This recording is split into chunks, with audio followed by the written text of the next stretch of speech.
하나님 말씀 같이 봅니다. 마태복음 17장 22절부터 27절까지 한 절씩 교독하겠습니다. 마태복음 17장 22절에서 27절까지입니다.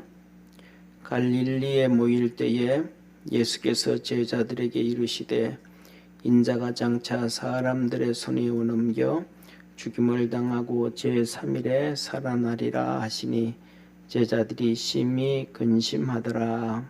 가버나움에 이르니 반세기를 받는 자들이 베드로에게 나와 가로되 너의 선생이 반세기를 내지 아니하느냐. 가로되 내신다 하고 집에 들어가니 예수께서 먼저 가라사대 시몬아 내 생각은 어떠하뇨?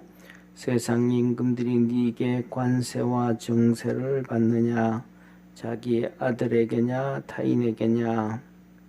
베드로가 가로되 타인에게니이다. 예수께서 가라사대 그러하면 아들들은 세를 면하리라. 27절 우리 합독하겠습니다. 그러나 우리가 저희로 오해케 하지 않기 위하여 내가 바다에 가서 낚시를 던져 먼저 오르는 고기를 가져 입을 열면 돈 한 세겔을 얻을 것이니 가져다가 나와 너를 위하여 주라 하니라. 아멘. 오늘은 우리 주님께서 두 가지를 말씀합니다. 제자들에게 예수님께서 죽었다가 부활하실 것과 그 다음에 이 성전세에 대해서 말씀하고 있습니다. 첫 번째로는 우리 주님께서 하시는 말씀 갈릴리에 가셨을 때에 우리가 너무 잘 아는 말씀이죠. 예수님께서 사람들의 손에 넘기워서 죽임을 당하고 제3일에 살아나실 것이라. 사람들의 손에 넘기워서 이 세상에 하나님의 계획이 있는데 이 세상은 그렇게 하나님의 계획대로 움직여가지 않는다. 사단 마귀가 공중권세 잡고 있어서 그래서 이 세상은 이 마귀가 움직이는 대로 사람들이 움직여가는 대로 그렇게 진행되어져 가요. 그래서 우리가 잘 아는 것처럼 우리가 인류 역사를 보면 전부 그냥 피비린내 나는 역사입니다.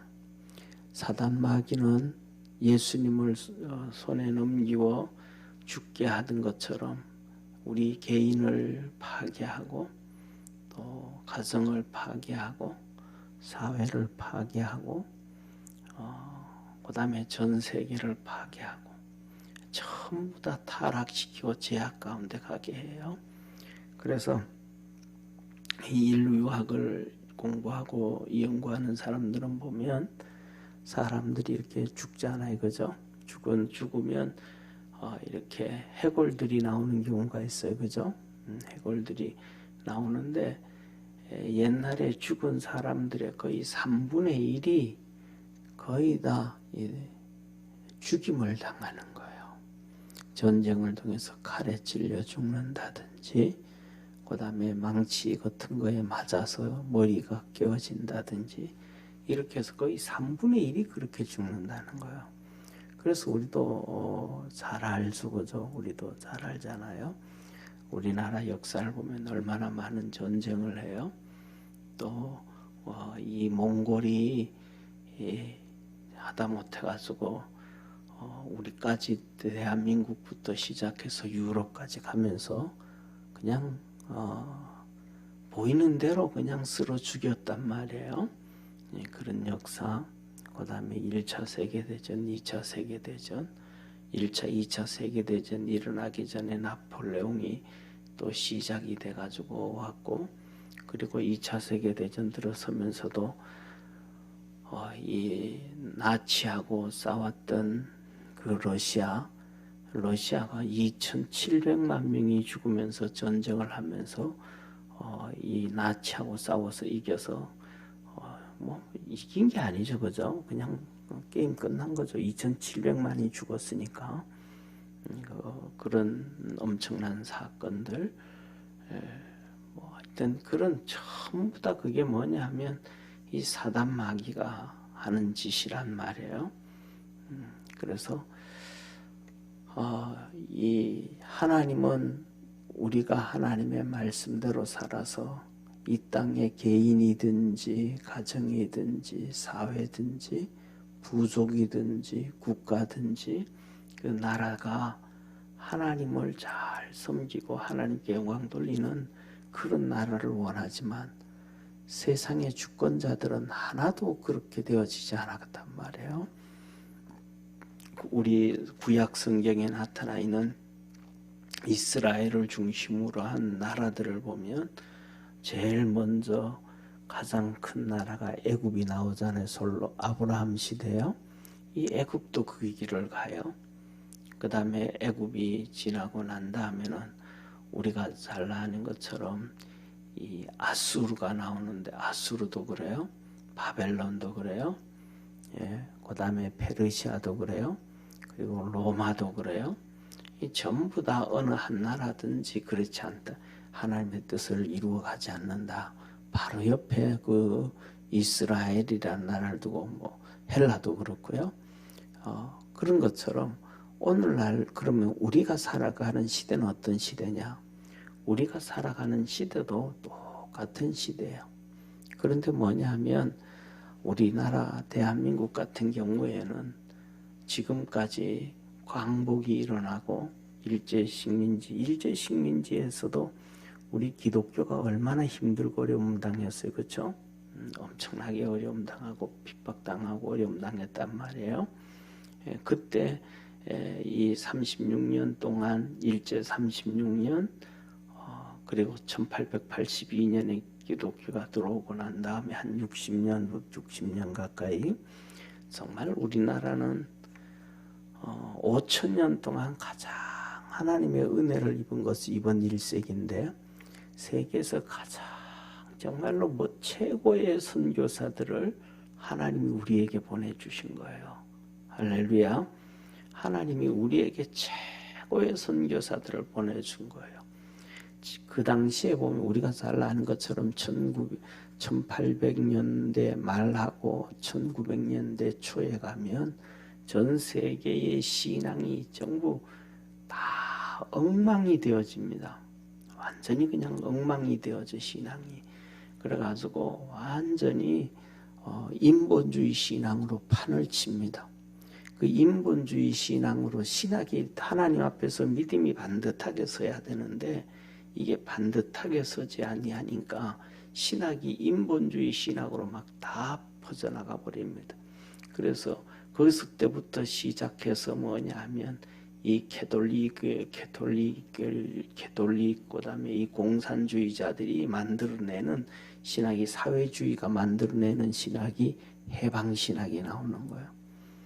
그래서 뭐냐면 이 해방신학이 나온단 말이에요. 그래서 인민군을 해방군이라고도 떠들게 하잖아요. 해방군이라고. 그러면서 이 기독교의 신앙이 다 무너지니까 거기에서 뭐냐면 쉽게 말하면 다시 떠들고 일어나는 게 철학이라든지 철학이 발달되어져 가요. 그러니까 철학이 발달되어져 가니까 철학은 결국은 인문학을 바탕으로 하잖아요. 소망이 없는 거예요. 그러니까 하나님도 없다 그러고 이제는 다 그냥 그 사람 죽이는데 세상 권력 가지고 나오는데 프랑스 혁명이라고 하면서 시민혁명이라 그러잖아요. 그거는 혁명이 아니고 쿠데타죠. 그냥 덮어 씌워 죽이는 공산주의들이 인민재판하면서 덮어 씌워 죽이듯이 다 그런단 말이에요. 그래가지고 이 프랑스 혁명 같은 혁명이라고 떠지면 혁명이 아니고 그거는 정말로 마귀들의 그 역사였죠. 그래서 8살밖에 안 된 이 왕자 8살밖에 안 된 왕자에게 협박하고 막 해가지고 그 왕비를 죽이고 그런 어마어마한 이 잡다한 일들이 막 이루어진다. 그래서 권력을 빼앗고 그러면서 그리고 난 다음에 이 난리를 피우는, 그래서 결국은 공산주의가 팽배해지기 시작하고 그 다음에 이제 1차, 2차 세계대전이 일어나고 그렇게 되어진단 말이에요. 그런 가운데서 정말로 성경적인 이러한 보수신학자, 선교사, 목사, 그 많지 않은 몇 명밖에 안 되는 그 최고의 그 복음주의자 목사님들을 선교사로 하나님 불러가지고 대한민국에 보낸 거예요. 정말 전 세계에서 정말 최고의 사람들만. 그래서 우리가 그 신앙을 가진 거예요. 일제시대 때. 할렐루야.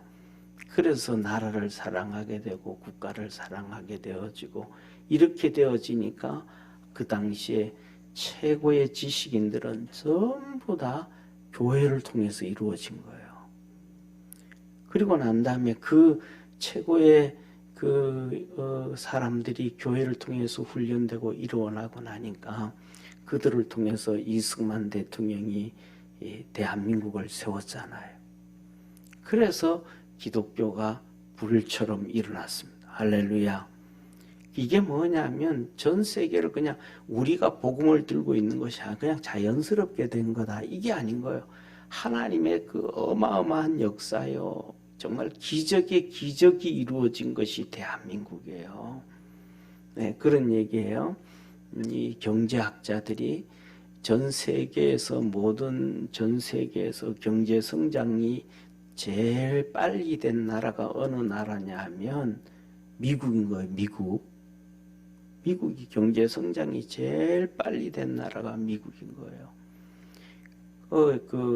그래서 뭐냐면 요새 나오는 우리가 얘기하면 스탠다드라고 하잖아. 스탠다드. 그래서 KS, 한국 스탠다드, US 하면 이렇게 전 세계 스탠다드 표준 이런 거 나오잖아요. 그러니까 그 표준을 맡은 표준이라는 얘기는 똑같이 만든다는 거잖아요. 그래서 삼성 예를 들면 이 정부가 나오면 무지개에서도 금호에서도 다 똑같이 만드니까 갖다 끼우면 되잖아요. 그걸 이 KS 공동으로 똑같이 만드는 걸 누가 만들기 시작했냐면 미국에서 시작했거든요. 똑같이 규격품을 만드는 거란 말이에요.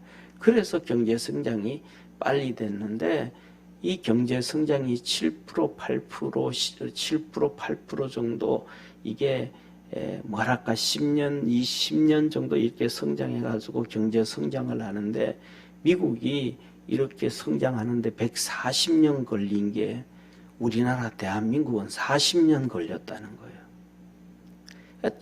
제일 경제 성장이 잘 되고 강대국이 되는데 미국이었는데 그것이 미국이 140년 걸릴 게 대한민국은 40년밖에 안 걸렸다는 거예요.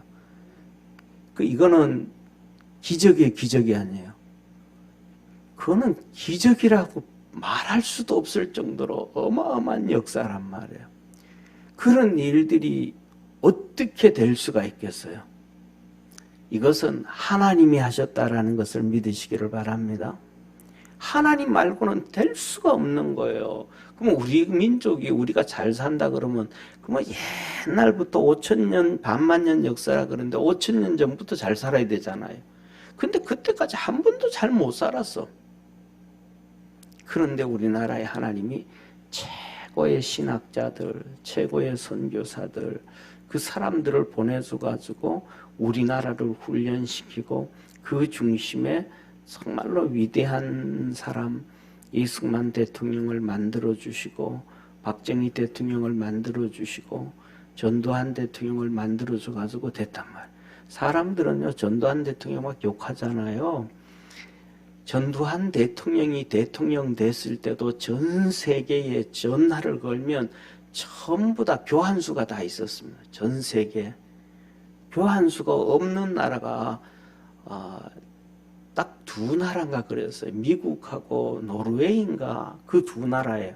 이게 전자로 이렇게 되어지는 거예요. 전화하면 직접 가는 거. 근데 전부 교환이에요. 교환. 여러분 기억하시잖아요. 전부 돌려가지고 이렇게 전화하잖아요. 바꿔주잖아요. 다이얼 돌리고 다이렉트 하는 것이 누가 했냐면 이게 이 전두환 대통령이야. 우리나라가 그거 다이렉트로 되는 게 전 세계에서 세 번째인가 그래요. 일본보다도 빠를 거예요.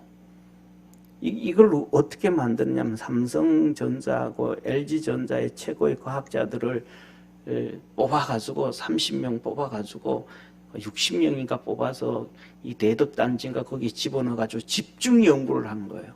그래서 그게 되어진 거예요. 이제 그래서 처음 이게 다이아를 돌리고 이렇게 되어지는데 전두환 대통령 당시에 뭘 했냐 하면 광 케이블을 깔았단 말이에요. 광 케이블. 요새 스마트폰 이게 전 세계로 되는 게 광 케이블이잖아요. 그때 쉽게 말하면 뭐냐면 쉽게 말하면 우리하고 똑같은 애가 태어났는데 학교도 안 가는데 대학 등록금 준비해 놓은 것과 똑같은 거예요. 그래서 오늘날 우리나라가 전 세계에서 IT가 제일 빨라요. 스마트폰이 제일 빨라요. 어디든지 제일 빨라요. 한번 여러분들 유튜브 가서 외국에서 와서 우리나라 사는 사람들 얘기 한번 들어보세요. 동북권에 있는 사람이든 영국에 있는 사람이든 프랑스의 사람이든 미국의 사람이든 한국 와서 적응하다가 자기 나라 가면 답답해서 못 산대. 그리고는 무슨 사건만 있으면 그러는 거예요. 버스를 타든 뭐를 타든 친구 만나면 한국에서는 이거는 이런데 한국에서는 이거 이런데 별천지 얘기해 주는 거예요. 예, 의료보험까지도 똑같은 거예요. 미국 같은 경우는 제 아이들도 둘이 미국에 있지만요. 미국은 병원 잘 못 갑니다. 정말로 그냥 죽으려고 아프다 그래야 갑니다. 왜냐하면 그렇게 가도 의사 만나는 시간까지 기본이 3시간이에요. 기다려야 돼. 그 아픈 몸을 가지고. 그 다음에 의사 만나고 나오면 병원비가 어마어마하게 비쌉니다. 상상을 초월합니다. 그러니까 안 가요. 그러니까 어디가 아프다면 웬만하면 병원에 안 가고 우리나라 같으면 이마트 있잖아요. 이마트 같은 데 가면 식품 코너가 있듯이 그 한쪽 코너에 이 약품 코너가 있습니다. 약 코너가. 감기약부터 이것저것 약 다 거기 있어요. 자기가 보고 그거 사가지고 먹는 거예요. 저도 미국에 5년 있으면 거기 약 다 갖다 갖다 다 했던 거예요. 다 그렇게 하는 거예요. 그런데 기가 막힌 게 뭐냐면 2년마다 한번 점검검진 해주잖아요. 공짜로요. 전 세계에서 한국밖에 없어요. 이게 뭐냐 하면 하나님의 축복이에요. 할렐루야. 이게 하나님의 축복. 왜?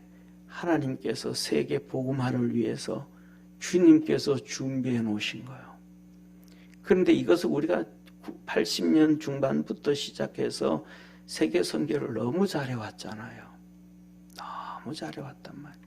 그러니까 사단 마귀가 대한민국 놔두면 안 되니까 그냥 다 가다 걷고 그냥 우리나라 예산이 500조 정도 되는데 그 반이 전부 다 복지로 다 나가는 나라 망하는 거죠. 그거야. 그렇게 해가지고 다 그냥 정말로 하나님께서 주신 나라인데 그래서 우리가 뭐냐 하면 예수님을 정말로 잘 섬기고 믿음으로 달려갈 수 있는 그러한 성도가 되기를 축원합니다. 예수님이 잡혀서서 사람들의 손에 넘겨워서 환난을 당하는 것처럼 오늘 우리 교회도 이제 어려움이 찾아오기 시작하는데 한국에 이제 기독교 핍박하기 시작하잖아요. 그전에는 그런 일이 전혀 없었잖아요. 교회 핍박이 언제부터 시작됐냐면 김영삼 대통령부터 시작된 거예요.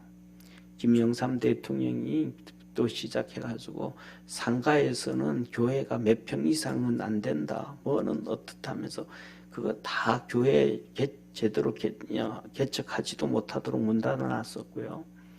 그 다음에 전부 군대에서는 목사 잘라내고 그 자리에 명수에다가 이 스님들을 집어넣어가지고 그냥 목사들이 없는 주일 되면 군인들이 그냥 앉아있고 목사들이 없어서 그때부터 민간에 있는 목사님들이 가서 설교해주고 오고, 제가 알고 있는 목사님도 주일 되면 6, 7교회를 군대 교회 가요. 아침부터 막 6시부터 차 몰고 가가지고 여기 가서 예배드리고, 또 그 다음엔 저기 가서 예배드리고, 그 다음에 또 저쪽 가서 예배드리고, 사모님하고 두 부부가 그렇게 막 그냥 그러면서부터 이제 교회, 우리 한국 경제가 막 침체. 그래서 그때 IMF 터지고 그랬잖아요. 여러 가지가 복합적으로 많이 되어지지만, 우리에게 이 예수님이 어려움 당한다 그랬더니 제자들이 심히 근심하더라 그랬는데, 근심만 해야 되는 게 아니고 정말로 주님 앞에 기도를 해야 되는데 그걸 못한 거예요.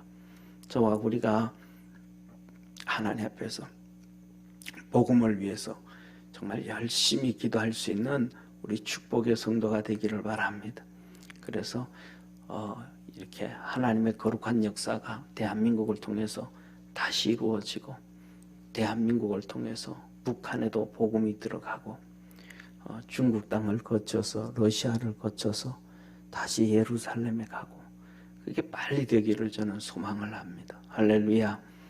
그래서 우리 주님 오시기 전에 정말로 대한민국에서 예를 들면 RB를 끌고 아니면 큰 차를 끌고 예루살렘까지 성지순례 갔다 오고 복음을 전하고 하는 이런 놀라운 일들이 있었으면 좋겠다.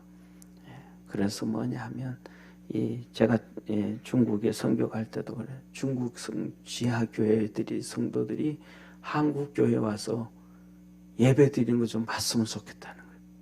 그러면 지하교회에서 있으니까 한국 교회 와서 진짜 예배 드리는 거 좀 보고 갔으면 좋겠다.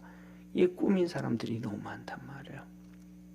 그래서 이 복음이 전 세계에 다시 한번 붐을 일으킬 수 있도록 기도하시기를 바랍니다.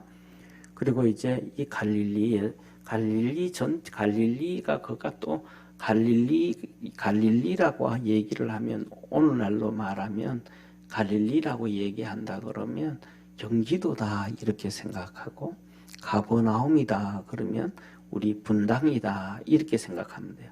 가버나움 안에 있는 이 갈릴리 안에 있는 가버나움, 저 북쪽에 이 갈릴리 호수 북쪽에 있는 이 가버나움에서 예수님께서 이제 거기를 가셨단 말이에요. 제자들과 함께 갔을 때에 이 반세겔 받는 자들이 찾아왔다. 이렇게 반세겔, 여기에서 24절 보면 이렇게 말씀하셔요.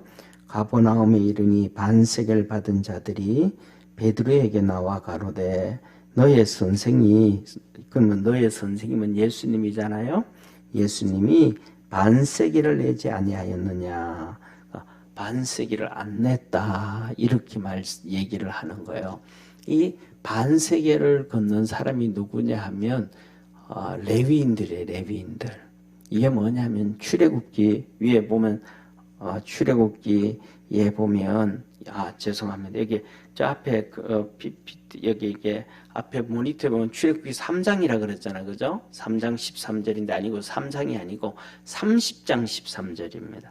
출애굽기 30장 13절에서 16절에 보면 하나님이 뭐라고 말씀하냐면, 이스라엘 백성들 20세 이상 되어진 사람들은 누구든지 속전세를 해라. 속전세. 하나님이 너를 건져주셨다. 구원해 주셨다. 그래요. 그래서 이것을 성소세라 그래요. 성소세. 출애굽기에 이걸 성소세. 그래서 이 반세겔씩 내라. 이 반세겔씩 내는데 부자라고 많이 내지 말고 가난하다고 적게 내지도 말고 누구든지 다 20세 이상이면 다 반세겔씩 다 내라 그랬어요. 그래서 이 반세겔씩 걷어가지고 그 당시에 뭐냐면 이제 성전 수리하고 성전 뭐 이렇게 하는, 이게 뭐 천막을 쳤어. 이게 지붕에 보면 이렇게 성전을 다 이게 울도 만들고 하는데, 이 세마포로 울타리를 만들고 붙들어 매고 하는데, 시간이 지나면 끈도 다시 해야 되고 울타리도 다시 해야 되고 전부 다 새로 해야 되잖아요. 그죠? 그러니까 그런 것들, 그다음에 솔로몬 성전 지었을 때도 나중에 계속해서 이렇게 수리해가 돼야 되잖아요. 그것에 주로 많이 사용했던 게 이 성전세예요. 근데 이 반세겔이 일반적으로 뭐냐면 사람들은 그렇게 얼마인지 모른다 이런 얘기를 해요. 그런데 이 세겔은 두 종류의 세겔이 있습니다. 하나는 금세겔이 있고 하나는 은세겔이 있습니다. 그러니까 금세겔은 귀족층들이 사용하는 것들이 주로 금세겔이고, 은세겔은 보통 일반 서민들이 사용하는 게 은세겔이에요. 그러니까 여기서 성전세를 내라 그럴 때는 제가 보기에는 20세 이상 전부 다 내는 거니까 은세겔이지 않았나 싶어요. 그래서 은세겔인데, 이 은세겔은 뭐냐 하면 오늘날로 계산하면 한 20만 원에서 40만 원 정도 되지 않나 싶어요. 한 세겔이 4일치 노동이거든요. 그러니까 반 세겔이니까 한 이틀치 일용자 노동비니까 한 20에서 한 40 정도 되지 않을까 그런 생각이 들어요. 그런데 이것을 이스라엘 백성들 20세 이상이면 다 내야 되니까 그런 걸 사람들은 성전에 와서 내면 되는데 잘 안 낸단 말이에요. 왜냐하면 예수님 당시에는 너무너무 가난했거든요. 너무너무 가난했는데, 자 보세요. 그 당시에 예수님 시대에는 하루 3끼를 못 먹는 사람이 93%, 95%까지 돼요. 그러니까 하루 3끼를 못 먹으니까 옛날에 우리나라 보릿고개 있을 때하고 같은 거죠. 그죠? 그러니까 옛날에 우리나라 보릿고개 시대가 보릿고개 같은 4, 5월달, 4, 5월달, 이 4, 5월달 보릿고개 같은 하루 3끼 못 먹는 이것이 1년 내내 유지된다고 한번 생각해보세요. 정말로 어렵잖아요. 거기에서 이틀치 노동비 한 20에서 40만 원을 내기라는 것은 쉽지 않잖아요. 그러니까 이스라엘 백성이 자진해서 못 내는 거예요. 자진해서. 오늘날 같으면 뭐 쉽게 그냥 다 쉽게 낼 수 있겠지만 우리나라 같으면 그게 안 되니까. 그래서 요새는 뭐 먹을 게 너무 많잖아요. 저 같은 경우에도 어릴 때 시골에서는 간식이 먹을 거라고는 과자라고는 뭐 우리 여기 계신 분들은 알지만 우리 청년들은 모르겠지만 라면 땅밖에 없었어요. 그리고 그다음에 이게 이제 초등학교 4, 5학년 넘어가니까 라면 땅에서 자야라는 게 나왔고요. 그다음에 이제 빵은 보름달. 그래서 저는 가끔씩 슈퍼 이 에브리데이에 가서 보름달 한 번씩 옛날 추억을 생각하면서 한 번씩 사 먹을 때도 있습니다. 그래서 뭐냐면 이래서 이 4월달 이렇게 5월달 되어지면 저희 어릴 때는 저희 어머니가 산에 시골이잖아요. 산에 가서 산나무를 뜯으러 가셔요. 산나무를 뜯으러 가셨다가 그때 되면 저희들이 먹는 게 여러 가지. 이제 학교 다닐 때 4월달, 5월달 되고 학교 다닐 때 되면 찔레도 꺾어 먹고요. 찔레 아시죠, 그죠? 찔레도 이렇게 뜯어 먹고, 또 어떤 데는 학교 갔다 오면서 요새 한참 또 좀 있으면 피게 될 텐데 아카시아 꽃 이렇게 뜯어가지고 꿀도 빨아먹고, 그 다음에 또 소나무에서 나오는 그 진액도 이렇게 먹고 그랬습니다. 그러니까 2000년 전에도 비교하면 다를 바가 없는 거예요. 오늘처럼 뭐 우리가 클 때 라면 땅이 있다든지 뭐 이런 과자라는 건 하나도 없는 거죠. 그러니까 없는데 거기에서 그 가난하고 그렇게 하루 3끼 못 먹는 데서 성전세를 안 냈으니까 집집마다 찾아가도 성전세를 못 내는 거예요. 사람들이 가난하니까. 그래서 이제 예수님은 맨날 뭐 제자들 데리고 복음 전하러 다니시잖아요. 그죠? 복음 전하러 다니니까 이 세금 받는 사람이 와서 베드로한테, 야, 너들 선생님도 세금 안 냈다. 그런 거예요. 너들 선생님도. 그러니까 이 베드로가 있다. 알았어, 우리 선생님 낼 거야. 기다려. 그리고 이제 집 안으로 이제 예수님한테로 쑥 들어온 거예요. 그랬더니 예수님 벌써 아시는 거예요. 예수님은. 한번 따라 합시다. 예수님은 다 아신다. 다 아신다. 예수님은 다 아시는 거예요. 성경을 보세요. 예수님은 다 아시는 거예요. 그냥 예수님은 다 아시는 거예요. 그래서 뭐냐면 다 아는 걸 보고 뭐라 그래요? 점쟁이가 잘 맞추는 걸 보고 뭐라 그래요? 야, 귀신 같다. 귀신 같다 그러잖아요. 예수님이 다 아시는 거예요. 베드로가 딱 들어오니까 베드로 먼저 예수님이 얘기하는 거예요. 아이 그 세금 받는 사람이 베드로한테 얘기하는 걸 예수님 벌써 다 하신 거예요. 베드로 보고 베드로야, 세상 임금이 세금을 누구에게 받냐? 자기 아들한테 받냐? 타인 국민들한테 받냐? 타인한테 받냐? 물어보시는 거예요. 그러니까 베드로가 타인입니다. 그러면 자식들에게는, 아들들에게는 세금 면제해 주죠. 오히려 세금 받아가지고 주죠. 그런다면. 그러니까 이 말씀 뭐예요?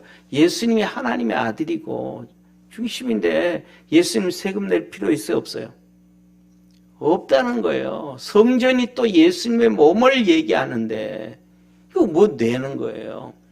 그러니까 예수님이 하시는 말씀, 그래도 그 사람들은 모르니까. 우리가 뭐냐면, 우리가요, 저는, 이렇게 목사가 된 지도 좀 오래됐잖아요. 목사가 된 지도 벌써 30년이 됐는데, 30년이 넘었는데, 성경책을 보고, 또 보고, 또 보고 하면서, 지금도 또 보면서, 이 말씀이 또 이런 말씀이었구나. 또 깨닫기 시작하고, 또 모르는 게 너무 많은 거예요. 지금도요. 지금도 모르는 게 너무 많은 거예요. 왜냐하면 하나님은 우리에게 다 알고 다 보고 다 깨닫게 하지 않으셨어요.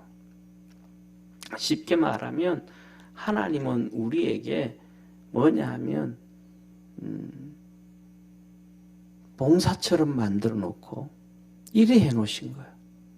다시 말하면 이 말씀 무슨 말씀이냐면 이번 주에 드릴 말씀 중에 하나인데 그냥 순종해야만 알게 만들어 놓으신 거예요. 순종해야만 알게 만들어 놓으신 거예요. 이게 무슨 말씀이냐면 자 보세요. 사과가 있어요. 사과가 아주 맛있게 있는 사과가 있어요.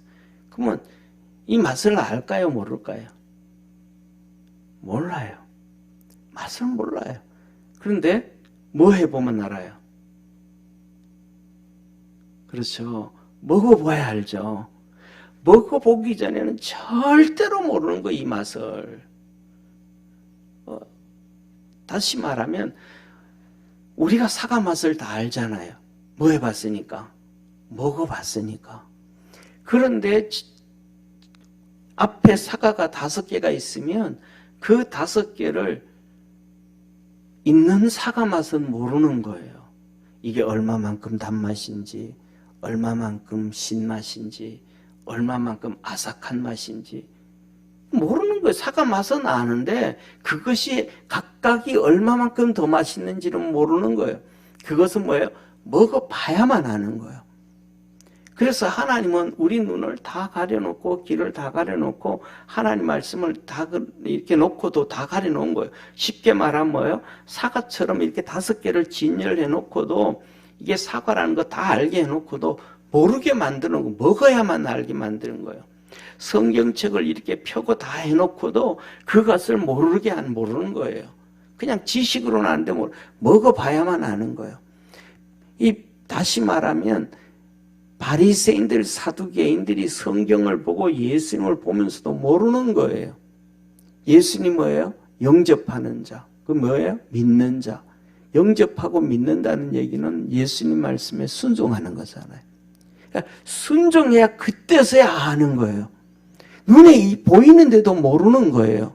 말씀을 들으면서도 모르는 거예요. 그냥 믿고 순종해 그때 아는 거예요. 그때.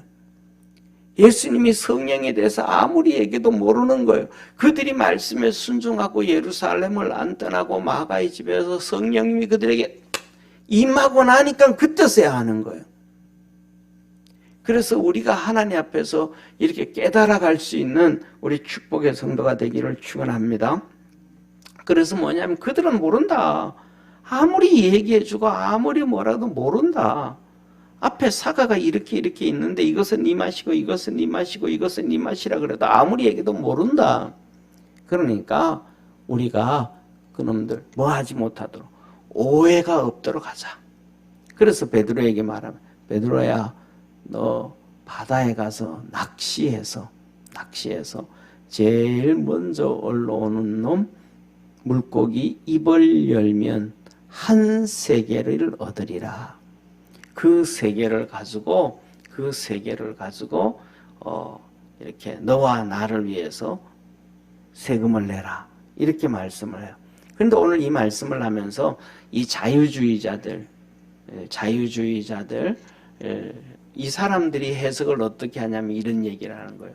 베드로가 낚시를 해서 물고기를 갖다 팔았더니 한 세겔이 됐다. 그래서 갚았다. 성경적으로 얘기하는 거예요. 자기 생각이에요. 예수님은 낚시해서 그 입에서 나오는 물고기. 할렐루야. 오병이어도 이렇게 얘기하는 거예요. 그들은 이 자유주의자들은 성경 해석을 오병이어의 해석도 전부 다 이 어린애가 먹을 것이 없으니까 자기 도시락을 물고기 2마리하고 보리떡 5개를 내놓으니까 사람들이 자기들도 전부 굶쳐놨던 것들이 미안해가지고 다 끄집어내놔가지고 먹어 그랬더니 그게 그리고 난 다음에 이렇게 12강줄이가 남았다. 이렇게 해석을 하는 거예요. 성경이 그래요? 아니요. 그러니까 성경을 뭐냐면 하나님 말씀을 자세히 봐야 돼요. 대충 보고 얼렁뚱땅 보고 이성으로 쫓아가다 보면 그 자유주의 이단들에게 다 빠져넘어가는 거예요. 성경이 뭐라고 기록했어요? 제자들이 예수님한테 그러는 거예요. 예수님, 저녁 때가 됐습니다. 이 광야에서 이 사람들을 그냥 다 돌려보내면 가다가 쓰러집니다. 어떻게 하면 좋을까요? 이 사람들이 아침부터 따라 나와서 점심도 굶고 저녁 때까지 굶고 있다는 거예요. 왜? 먹을 것이 없으니까. 그러니까 돌아가다가 쓰러진다는 거예요. 그래서 그랬더니 주님께서 너들이 먹을 걸 줘라. 우리에게 먹을 게 아무것도 없습니다. 이 사람 다 먹이려면 200데나리온이나 필요합니다. 200데나리온이라는 것은 오늘날로 얘기하면 엄청난 돈이거든요. 그러면 200데나리온이 되면 7개월 월급 정도 되는단 말이에요. 7개월 월급. 그러면 300만 원씩 받는다 그래도 2천만 원이 더 필요한다면 쉽게 말하면 우유 하나 빵 하나 주는데 그만큼 필요하단 말이에요. 그러니까 빌립이 그 얘기를 했단 말이에요. 그래서 이 어린아이 도시락을 가져와서 주님이 축복기도 해줬습니다. 할렐루야. 예, 그런 것처럼 저와 여러분은 하나님 말씀을 그냥 슬쩍슬쩍 대충 듣고 머리로 생각하다가 보면 백발백중 이단에게 끌려가고 잘못된 신앙에 빠지게 되어지는데 하나님의 말씀을 잘 보시기를 바랍니다. 그래서 주님께서도 우리에게 하시는 말씀이 너희가 하나님 말씀을 자세히 봐라. 그러면 짝이 없는 것이 없느니라. 근데 그 말씀만 알아도 안 돼요. 믿고 따라가야 돼요. 할렐루야.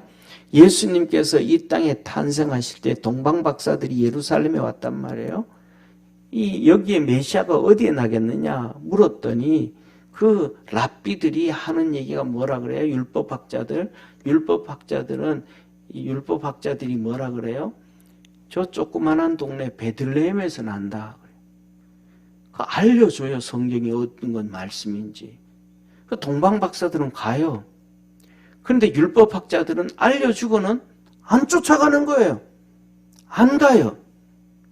하나님의 말씀은 알고 있어서 역사가 이루어지는 게 아니고 알고 깨달았다면 행할 때 역사가 이루어짐을 믿으시길 바랍니다. 예? 행할 때에 실로암 연못에 가서 눈을 씻을 때. 그래서 오늘도 예수님께서 베드로 보고 그래요. 베드로야, 가서 낚시질해서 물고기가 여러 마리.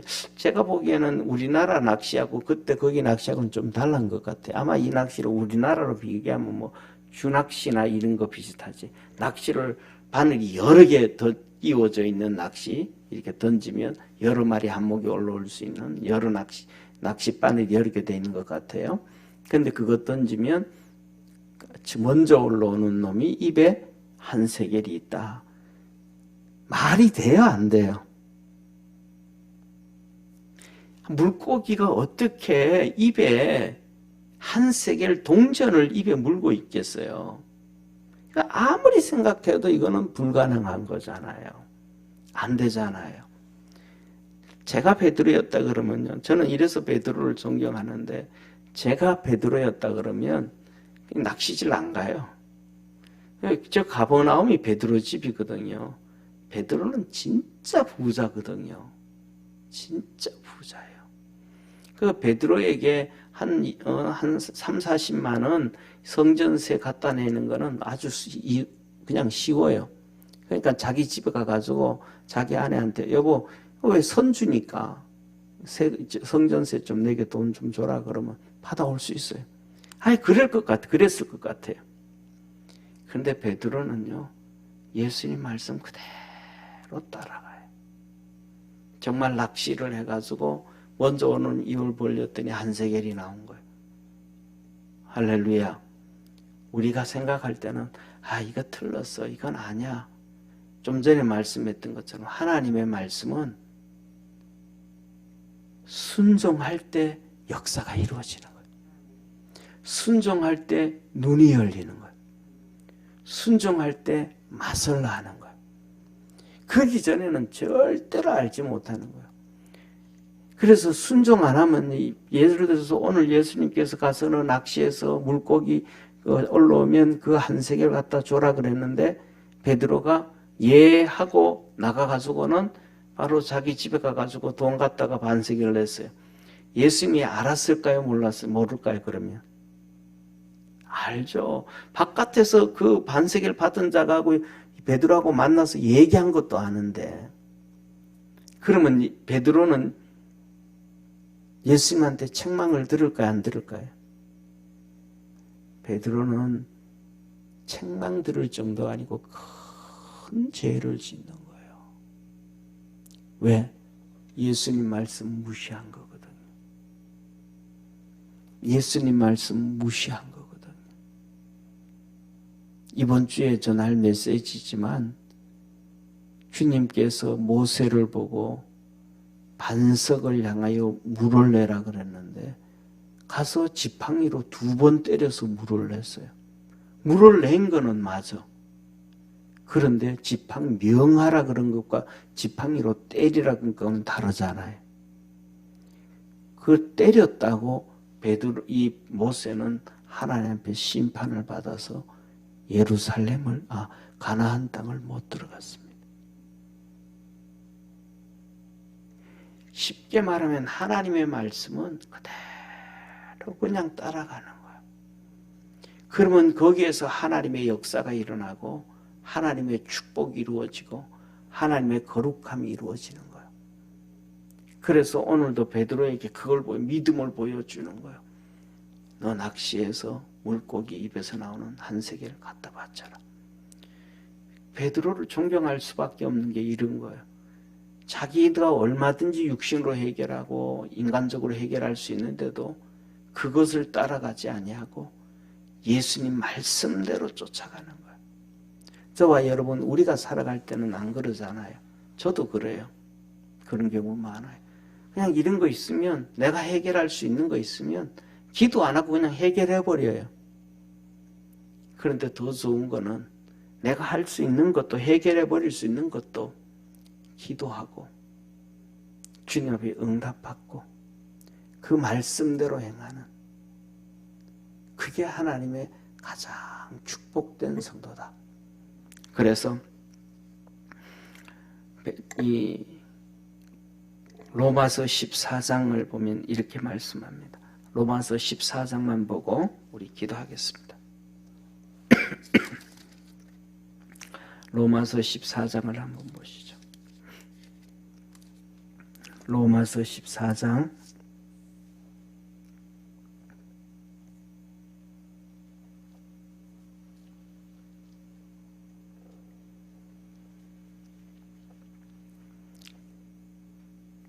21절부터 우리 23절까지 한번 보겠습니다. 20절부터 보면 조금 더 이해하기가 쉬운 말씀인데 우리가 한번 보겠습니다. 20절부터 그럼 보겠습니다. 같이 봅니다. 시작. 식물을 인하여 하나님의 사업을 무너지게 말라. 만물이 다 정하되 끓임으로 먹는 사람에게는 악하니라. 고기도 먹지 아니하고 포도주도 마시지 아니하고 무엇이든지 내 형제로 거리끼게 하는 일을 아니함이 아름다우니라. 내게 있는 믿음을 하나님 앞에 스스로 가지고 있으라. 자기의 옳다 하는 바로 자기를 책하지 아니하는 자는 복이 있도다. 의심하고 먹는 자는 정죄되었나니 이는 믿음으로 쫓아 하지 아니한 연고라. 믿음으로 쫓아 하지 아니하는 모든 것이 죄니라. 쉽게 말하면 먹는데도 식물도 먹을 수 있고 고기도 먹을 수 있고 포도주도 마실 수 있고 그 다음에 이것도 하고 다 할 수 있다는 거예요. 그런데 믿음으로 하지 않은 것은 죄다. 한마디로 말하면 쉽게 하면 그래서 믿음으로 하나님 앞에 서 있어라. 오늘 여기에 베드로도 뭐예요? 어차피 반세계를 내는 거 그냥 자기가 그냥 쉽게 할 수도 있는데 예수님이 시키는 대로 그냥 자기 돈 갖다 내버리면 쉽고 편할 수 있지만 낚시질 해야 되고 낚시 던지면서 진짜 물고기 입에서 한 세겔이 나올까? 이거 진짠가? 이런 어려움도 있고 이런 것도 있고 저런 것도 있지만은 하나님 말씀대로 하는 것이 축복이다. 저와 여러분 우리가 살아가면서 그냥 다 털어버리고 기도하고 믿음으로 달려가면서 하나님 말씀대로 살아가는 우리 축복의 성도가 됩시다. 기도드리겠습니다. 전능하신 하나님 아버지, 하나님은 우리에게 말씀해 주셨습니다. 사람들에게 팔리워서 손에 넘기워서 죽임을 당하고 3일에 일어날 것을 말씀하셨습니다. 주님은 우리를 향하여 나를 따르라 그렇게 하셨습니다. 우리가 살아가는 동안 어쩌면 우리도 사람들에게 넘기워서 이런 핍박과 저런 핍박 가운데 살아갑니다. 또 이 공산주의자들에 의해서 동유럽이 그랬고 남미가 그랬고 또 아버지 하나님 이슬람을 통하여 아랍이 그랬고 아프리카 그랬고 모든 기독교인들이 다 그들에게 넘겨져서 환난과 어려움과 고통을 당했습니다. 그 뒤를 이어서 지금은 이 진보주의자들이라고 하는 그 베이직에는 이 사회주의 사상을 가지고 있는 이 자유주의자들, 진보주의자들에 의해서 지금은 교회가 또 하나님의 성도들이 어려움을 당하고 있습니다. 이 어려움 당할 때 믿음으로 승리하는 우리 축복의 성도들 되게 도와주옵시고 또 우리가 믿음으로 달려갈 때 하나님 말씀 붙잡고 하나님 말씀하는 대로 그냥 한 걸음 한 걸음 쫓아가는 복된 믿음의 성도들 다 되게 하여 주옵소서. 하나님의 큰 역사가 있기를 소망합니다. 주님 영광 받아 주시옵소서. 예수님의 이름으로 기도드립니다. 아멘.